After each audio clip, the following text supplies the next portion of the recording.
Le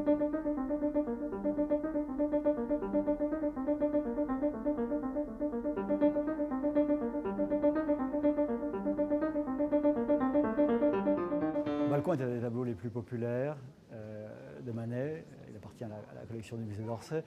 Il vient de la collection Caillebotte, c'est donc un tableau très particulier par son historique.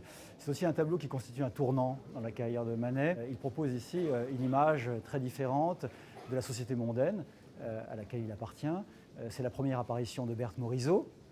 Elle est là, en femme fatale, dans l'attitude de la mélancolie. Le tableau donc indique qu'une voie s'ouvre dans l'art de Manet. Manet va de plus en plus montrer les Parisiens, les Parisiennes, la mode féminine, les champs de course. Donc il se tourne vers le Paris moderne. Et ce qui est intéressant, c'est qu'à partir de là, et régulièrement, Manet va peindre la mode féminine. Et il faut le souligner, la mode est un élément de la modernité baudelairienne. Dans le grand texte que Baudelaire consacre à Constantin Guis en 1863, la mode occupe tout un chapitre. C'est l'un des signes, au fond, qui permet à la peinture de s'inscrire dans l'époque. Donc il faut imaginer comment on a pu recevoir un tel tableau au salon.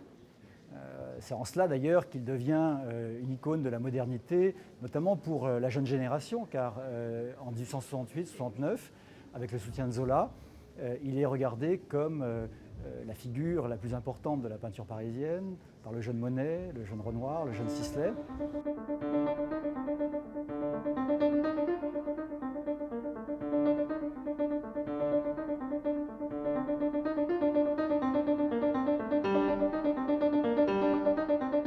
Le tableau surprend par sa construction spatiale, on est suspendu dans les airs, encadré par les volets verts, l'architecture moderne, grinçante, et puis il y a le clin d'œil à Goya. Le public était capable de rapprocher Manet des scènes de balcon qui sont nombreuses chez Goya.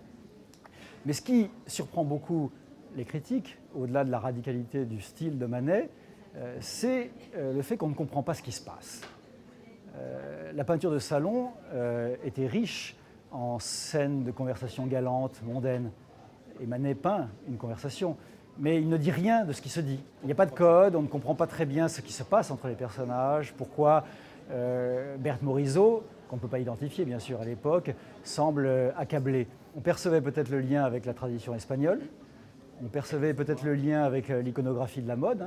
Le Second Empire, c'est aussi l'essor de la presse illustrée. Ce qu'on n'arrivait pas à comprendre, c'est pourquoi Manet traitait de cette manière-là un sujet assez ordinaire.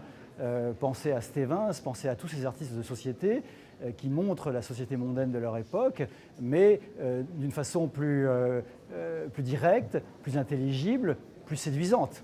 Et il n'y a aucune sucrerie dans la peinture de Manet, alors qu'il maintient sa présence au cœur donc du salon.